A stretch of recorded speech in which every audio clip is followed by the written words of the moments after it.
welcome back to Cooking with Jen Shelby, spectacular Shelby at that. I'll show you the I hear the popular prince. He's stirring around over there. We'll get a glimpse of him later. Anyway, today is Good Friday. I know you're going to be watching this vid after Good Friday because we have to finish and edit it. But me and Shelby, we gave up not only red meat, but we gave up bread for Lent. So I am going to make a delicious pulled pork. I know that's not the red meat, but what we can have, we are going to do pulled pork sandwiches, which we haven't been able to have for 40 days. Count them, 40 days. So anyway, what I have got a beautiful pork shoulder roast that I got, of course, from my local butcher shop. It's about 2.5 pounds, and I'm going to slow cook it in my crock pot. Let me get you a glimpse of this. I'm going to cook it fat side up because I want all those beautiful fat juices to sizzle on down the pork. Now what I'm going to do for my liquid portion of this, I'm going to add, obviously, if you notice from the Coca-Cola shirts, a bottle of Coke. Doesn't that sound satisfying? Now if you don't want to use Coke, you can also use a little chicken stock, beef stock, whatever kind of stock you want, or just plain old-fashioned water.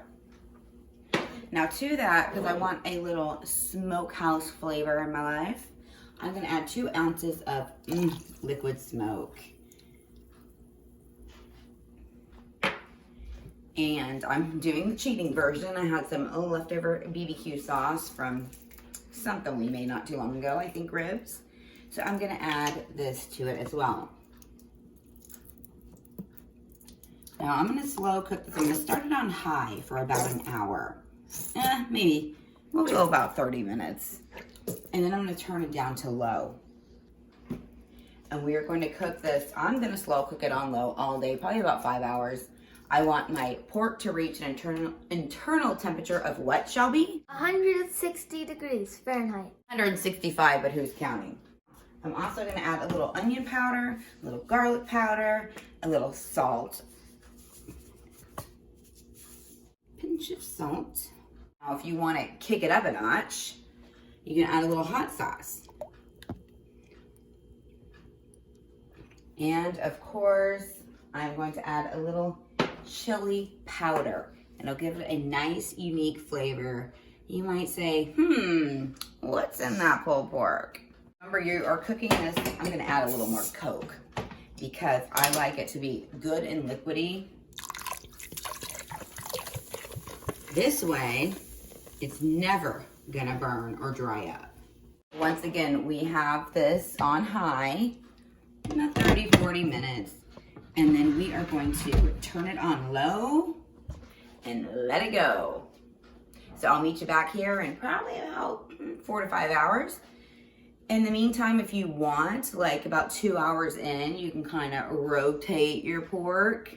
Just like you rotate your food, you can rotate it, flip it on its side, make it a little more comfy in there. Never fear, I will meet you back here and we will check on this pork.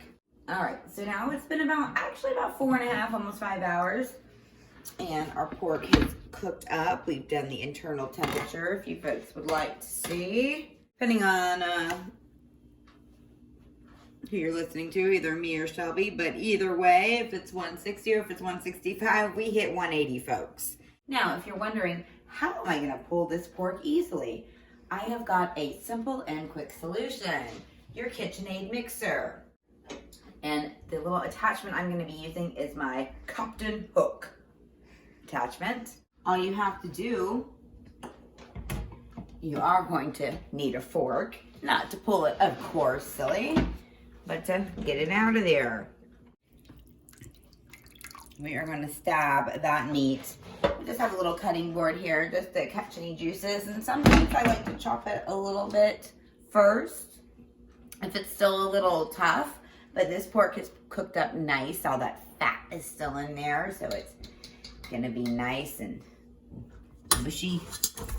Now, remember all those wonderful juices we had? Don't worry, we're not wasting them. We're going to put a couple spoonfuls in with our meat.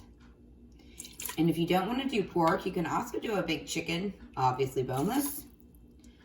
If you're going to use your mixer, it's not going to go through the bone. So you can do a pulled chicken. You can do a brisket. It's always wonderful. One of my absolute faves. But again, today we're doing pulled pork.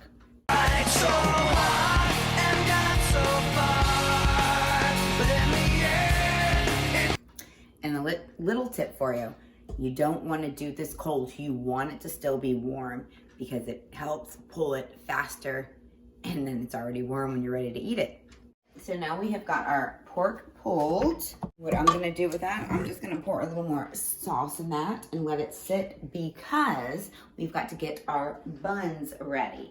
So I'm just going to pour a little more of the sauce that I saved, that it marinated in, a little juiciness. Let that set. We are going to get our buns ready. I always get my buns from the bakery. This is a semi-hard roll, and I want a toasty bun. So now all I'm going to do, I'm going to pop my buns into the oven. Let them toast up, and while they're toasting up, I am going to get some condiments ready. Now, you might think it's a little weird, condiments on a pulled pork sandwich. I will tell you what, cheese and pickles, might sound a little weird, goes great on a pulled pork sandwich. Now let's take our buns out and we're gonna build up this sandwich. What I'm gonna do, I'm gonna put a little bit of pork on here, mix it up. Remember, it's been marinating in that little sauce. Now, you don't have to do the cheese if you don't want. I just happen to like cheese on everything. Let me get a good amount. You hear that crunch of that bread? I'm gonna take my 2 pickles, 3 if you want more. I'm gonna drizzle just a little bit of barbecue sauce.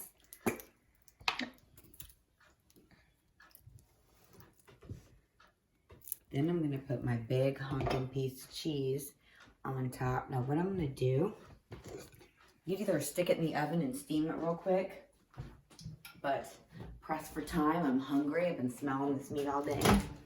I'm just gonna pop it in here for a quick 20. I'm gonna pop my top on.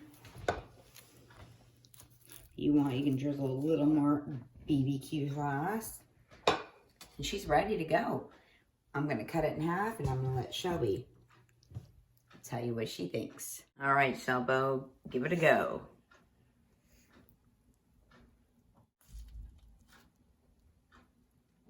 Mmm. 10 out of 10. I definitely recommend. And it feels so good eating bread again. There you have it, guys. A 10 out of 10. She definitely recommends, and especially with the bread. Once again, you're watching Cooking with Jen. We made this delicious pulled pork. You can have any kind of side with it. As for us, we're waiting for some fresh corn on the cob that's heating up right now. We almost have ourselves a backyard barbecue if it wasn't for that pesky snow on April Fool's Day. Thank you again for watching. Be kind and subscribe. And guess what? Who knows what we're going to make next time. Being what you want me to be, feeling so faithless, lost under the surface. Don't know what you're expecting.